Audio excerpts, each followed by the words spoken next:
High, কি অবস্থা সবার? কেমন আছেন সবাই? আশা করি সবাই অনেক বেশি ভালো আছেন অ্যান্ড আমি অনেক ভালো আছি। অ্যান্ড আমার আশেপাশের ভিউটা অনেক সুন্দর, আর এই ভিউটা হচ্ছে আরও কিছুক্ষণ পর আরও অনেক সুন্দর লাগবে।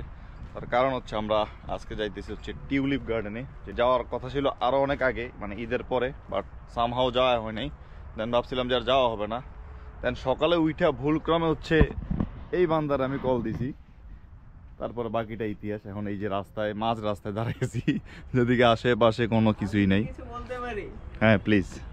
তোমরা কেউ রিফাতের সাথে ঘুরবে না, তাহলে পকেটে সব টাকা শেষ হয়ে যাবে। জি না, আমি ওদের টাকা সেভ করতে চাই। তার কারণ হচ্ছে আমার এতদিন সাবস্ক্রিপশন ছিল, তাই বলছি যে আমরা যাই, টাকা টুকা লাগবে না, যাইতে পারবো ডিসকাউন্টে। বাট ওরা কেউ আমার কথা শুনে নাই। এখন নিজের পকেটের টাকা খরচ কইরা এরকম মাঝ রাস্তায় দাঁড়াই আছি বাসের জন্য। বাস মিস হয়ে গেলে আরও দাঁড়া থাকতে হবে 1 ঘন্টা। সো এই আর কি, আপনাদেরকেও দেখাই টিউলিপ গার্ডেন কেমন। আমিও যাই নাই আগে, আমার ফার্স্ট টাইম। সো ইয়া,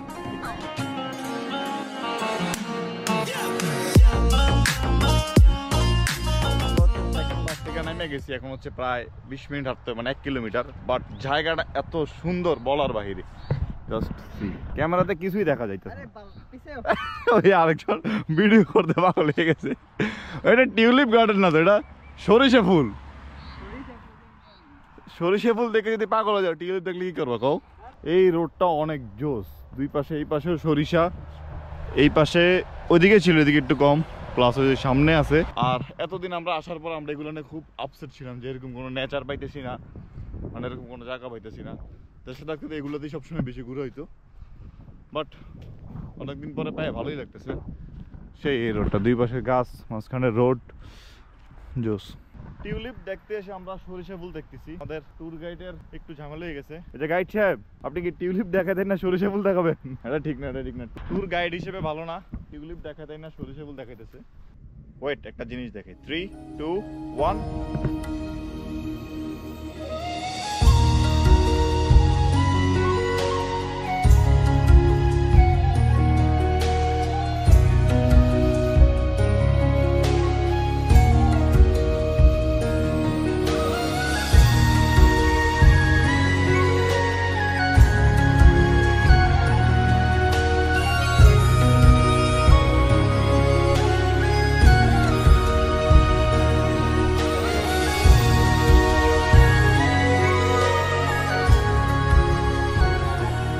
এটাই হচ্ছে টিউলিপ ফিল্ড। আর নেদারল্যান্ডে অনেকগুলো টিউলিপ ফিল্ডই আছে, তার মধ্যে এটাও একটা। সো এদিকে হচ্ছে এক একটা জায়গায় মানে ভাগ ভাগ করা। যেমন আমার পিছনে আমরা তখন যেদিকে ছিলাম ওইদিকে ছিল পিঙ্ক, লাল, আর ওইদিকে হচ্ছে পার্পেল, লাল মেবি। আর এই আমার সামনে ওইদিকে হচ্ছে হলুদ কালার, আবার এই কোনায় আছে পার্পেল কালার। মানে সেই দূর থেকে জিনিসটা অনেক সুন্দর লাগে। তো আমরা হচ্ছে একটা রং টাইমে আসছি, তার কারণ হচ্ছে প্রচুর পরিমাণে রোদ। এত রোদ থাকবে এই টাইম এটা বুঝতে পারি নাই। ওয়েদার দেখছিলাম বাট চিন্তার বাইরে ছিল যে এত রোদ থাকবে। আমরা যদি বিকালের দিকে আসতাম বা সন্ধ্যার একটু আগে, তাইলে হচ্ছে একটা সুন্দর একটা ওয়েদার পাইতাম। কারণ এদিকে ছবি টবি যাই তুলতেছি, এই যে এই সূর্য মামার জন্য সব পুরা কালো জ্বলে যেতেছে পুরো, এরকম অবস্থা। আরেকটা সমস্যা হচ্ছে সন্ধ্যার দিকে আসতাম, বাট এখন সন্ধ্যা হইতে হইতেই রাতের 9টা বেজে যায়।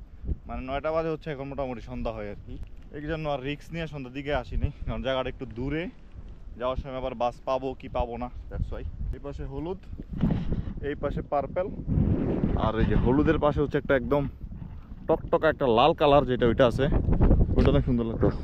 স্যাড বয় রায়হান কোনোভাবেই একটা স্যাড ভিডিও করতে পারতেছে না। যতবারই স্যাড ভিডিও করতে যেতেছে ও হ্যাপি হয়ে যেতেছে। এই ফিল্ডটা হচ্ছে সবচেয়ে বেশি বড় ওইগুলো থেকে। এদিকে ফুলগুলো অনেক বড় বড়, আর ফুলগুলো একটু ঘন ঘন, এগুলো একটু হালকা হালকা মানে পাতলা পাতলা ছিল। আর ওইগুলোর কম্পেয়ারে এটা অনেক সুন্দর, এটা বিশাল বড়,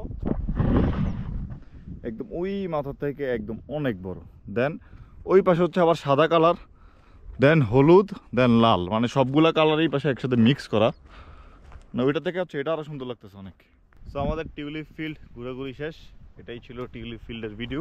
হয়তো বেশি সিনেমেটিক দেখে ফেলছি, বাট কিছু করার নাই, এখানে কথা বলার কিছুই না, শুধু দেখার জিনিসই নাকি। তো আর কি, ভিডিওটা দেখার জন্য সবাইকে থ্যাংক ইউ সো মাচ। সবাই ভালো থাকবেন, সুস্থ থাকবেন, আল্লাহ হাফেজ।